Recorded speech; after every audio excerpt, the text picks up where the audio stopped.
Hey guys, it's Nick with the RVing Tradesman. Last week, if you're in the Facebook group, you'll know that we didn't release a video. It was just a little too windy and we couldn't get the conditions right to work with us. So I promise you guys a good video this week, and I think we have it. What we're going to be doing is we're working on the Ram today, and we're going to be swapping the standard halogen headlight bulbs out for the Headlight Revolution SV-4 bulbs. I got these through a guy named Bobby Pachinko. He's in the Facebook group. He runs his own business out of Minnesota, T&M Autosports.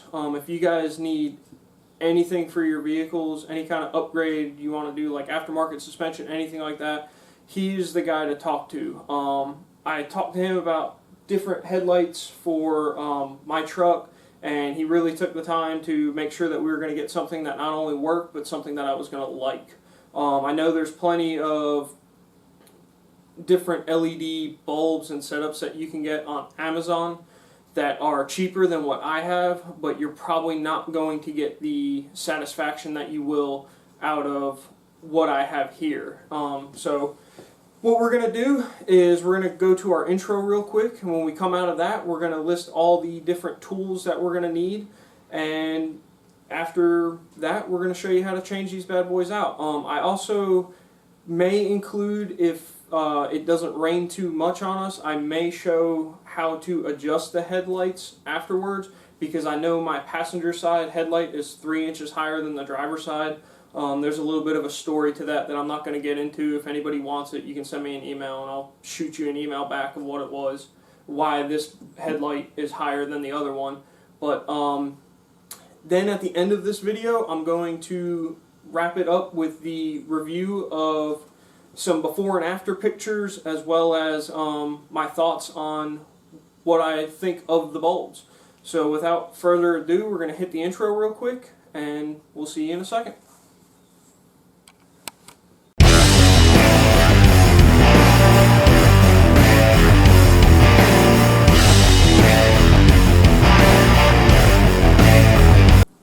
Okay guys, so we went ahead and changed the driver's side bulb, and that was just to make sure that we were going to have everything that we needed. We went ahead, we took this off, we took the grill out. That's not really necessary, but it does make it a little bit easier, and it's going to be a little easier to see what's going on when we start changing this in a minute.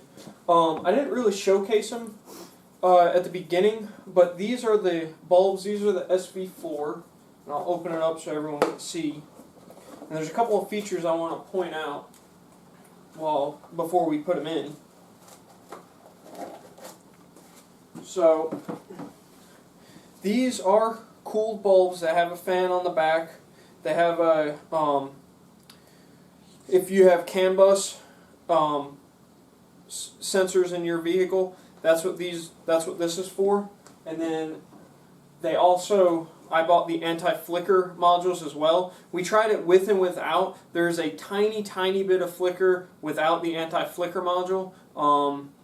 I just went ahead and put it in because I already went ahead and paid for it, so might as well use it. And also on these, which you're going to see when we start to put these bulbs into the headlight, is there's a tiny, you probably can't see it, but there's a very tiny little Allen set screw right there.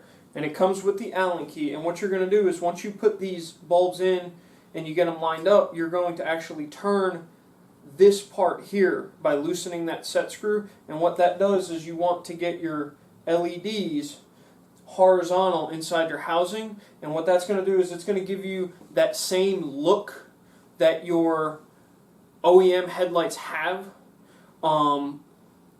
but you're not going to be blinding people when you go down the road. A lot of LEDs and HID conversions that you see when you go down the road, you'll see that the headlights are like high, or you get like one that like looks funny or a funny pattern. That's what this does. This makes sure that you're going to get that pattern, that same pattern that you have with the OEM, but you're going to have that brightness and clarity of an LED. So that's really the advantages to these. Put that back. So the tools that we needed, we went ahead and took the dust shield off the top of the grill. For that, you'll need one of these trim tools. You can get these at AutoZone. Advanced Auto Parts, any auto parts stores will have them. They usually have them in a pack of like 4 or 5. You can get a cheap set from Harbor Freight for a couple bucks if you're only going to use it one time. But if you do your own work on your own cars, these are handy to have. We needed a 10mm socket and a ratchet. If you're not going to remove the grill, you're going to need this longer extension here to make it all the way down. So make sure you have a couple of extensions. That longer one is a 10-inch. And then we also had a 1/4-inch drive socket set with a couple of extensions. Yeah, or if you've got one of these 24 or 36-inch extensions, I mean, that ought to be able to get that right down. You know, I mean, you could put that down next to your tire, and you can change the fog light with this bad boy. So if you got one of those, break it out, why not? But we also got the 1/4-inch.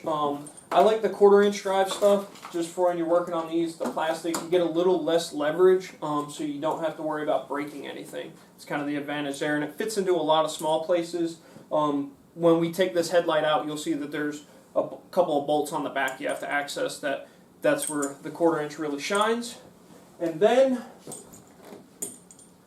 pick up a tube of dielectric grease, and while you're in there, you might as well grease up all your different plugs and fittings and everything like that to keep water and corrosion out. So we're going to take a quick break, and when we come back, we're going to take the headlights out.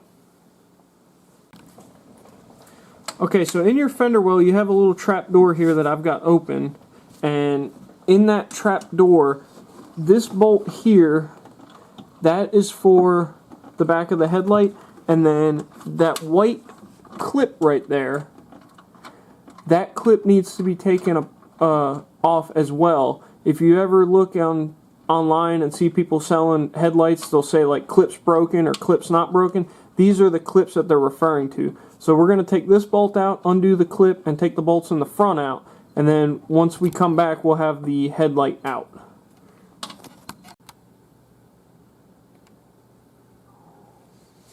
Okay, so we've got the headlight off. We went ahead and took the dust cover off. That's the dust cover. It just screws off about 1/4 of a turn and then it pops off. One thing that I forgot to mention before was the bottom is held in with this little knurled stud. So what I did is, it helps if you have a buddy or a partner, is I got in from that little hatch that we were looking at a second ago and pushed it out and had somebody on the outside just pull it out. But this is where the clip goes. That goes around that, holds that in place, that white clip we were talking about. There's your adjustment for your headlight up and down. So what we're going to do now is just unplug the bulb here. And we're changing just the low beam. It's a little confusing because the low beam is actually on top. This is the low, the high is down here. So just be aware of that when you're working. To get the bulb out, just again, 1/4 of a turn. Slide the bulb out nice and gently if you plan on saving it. And a thing to remember about these halogen bulbs is never touch the lens, lens on it, because if you do, what you're going to do is the oil on your fingers is going to create a lens on the lens itself, and it's going to magnify all the heat to one point, and it's going to burn the bulb out prematurely. So put that to the side for now. The decoder plugs into the wiring for the truck. It clicks in just like that. Take the bulb, and these bulbs are pretty nice because they have this this plug here that should come unplugged. There it goes. That you can unplug, and you can get the bulb in place. Again, they're keyed, so if you look closely, this guy over here at about, let's see, that would be your 4 o'clock position, is smaller than the guy over here, and the guy at the 12 o'clock position is the largest. So if you look inside here, the largest is over here at about 10 or 11 o'clock. So want to get that in place. There we go.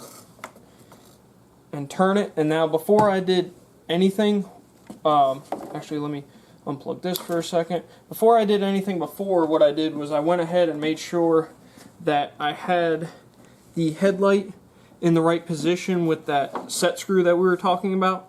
And if you look in there, you can see where the bulb is positioned based on those kind of flat spots. And can you guys see that in there? Okay. So you just want to make sure get that as close to horizontal as you can, which it looks like it's pretty darn close. I'm not going to mess with it too much. So we've got that. Then again, we'll plug our converter back in. Plug in our bulb to that. There we go. And then we take the little plug that back in, screw that together, and then all this is going to go inside the headlight. What I did is just found a spot in the corner right here where I was able to wedge everything so it wouldn't move or rattle around and make all kinds of noise and stuff. Not that you're going to hear it inside the truck, and if you do, turn the radio up. I guarantee you, if you turn that radio up loud enough, you won't hear any rattling, and your vehicle will work perfectly. Everything except the radio. So we're going to put everything inside of here, and then there's a couple other things that we have to do, and we'll show those in just a second. Okay, so I went ahead and put everything inside of here. There's no real secret to it. All you're really trying to do is just wedge everything in. I wedged it right over into this corner. That way there's nothing that can really move. And the only thing you really want to be concerned about is these do have a fan on them. So you just want to make sure that that fan is clear. Now I said there was one more thing that we were going to have to do. The last thing that you have to do is on your dust cover, you want to just go ahead and make a tiny little cut in it just so that you have some airflow through it. And actually, you know, these headlights here, these aren't even sealed. These are vented headlights. These are the vents here. There's one here and one right here. And so cutting a little slit in that is not going to affect anything. And when I say a little tiny slit, I forgot to mention before, what I used to make the slit in the last one was a little die grinder. And I literally, just the thickness of the blade down to about where that screw is, that's as big of a cut as I put. You can barely even see it. So we'll do that real fast. We'll put the headlight back in, and then we'll show you. As of right now, it's not raining outside, so we'll show you how to level the headlights up if they do need some adjustment. And then I think that'll be it for right now until tomorrow. I'll do the review tomorrow after I drive the truck home and get a chance to see the headlights at night. So we'll be right back. Okay guys, so last night we put everything back together and we got the headlights adjusted. We weren't able to do a video on that because we got everything put together, backed the truck out, got set up to adjust them, and it started raining. So we just adjusted them real quick. I will have a picture that should be coming onto the screen right about now of where the adjustments are. You're going to have two arrows on your fender, and the one on my truck is the arrow that's further back. I think the one that's closer towards the front of the vehicle is for like projection headlights, if you have projection headlights on your truck. But again, you really shouldn't need to adjust them. They'll hold their adjustment from taking them in and out and stuff. So you didn't really miss a whole lot on that. But I do have some before and after pictures that should be coming onto the screen right about now. This is before. We took a picture with just the standard halogen headlights we went ahead and swapped them over to the LEDs, and this is what they look like now. So like I said, you get a lot clearer, whiter light. It's a kind of a crisper looking, and honestly, kind of whatever the light touches looks almost like daylight when you're driving. So it's definitely a lot nicer. So far I really like them. I still run the fog lights on the truck when I'm driving, even with the LEDs, and my fog lights are LED as well, but the fog lights really help to paint the corners, and around here we have a lot of deer, especially this time of year. They're out running around, rutting and things like that, so you really have to be mindful of the deer. The LEDs in the fog lights, real quick though, those are like cheap LEDs that I got off of Amazon, and I can tell you I can definitely see the difference in the quality from the SV-4s from Headlight Revolution and the whatever no-name brand that I got from Amazon. So I'll probably be looking to upgrade those in the future. But yeah, so far I'll probably end up doing maybe like a 6-month review, probably about 6 months from now, and let everybody know how they're holding up. But like I said, as of right now, I really like them.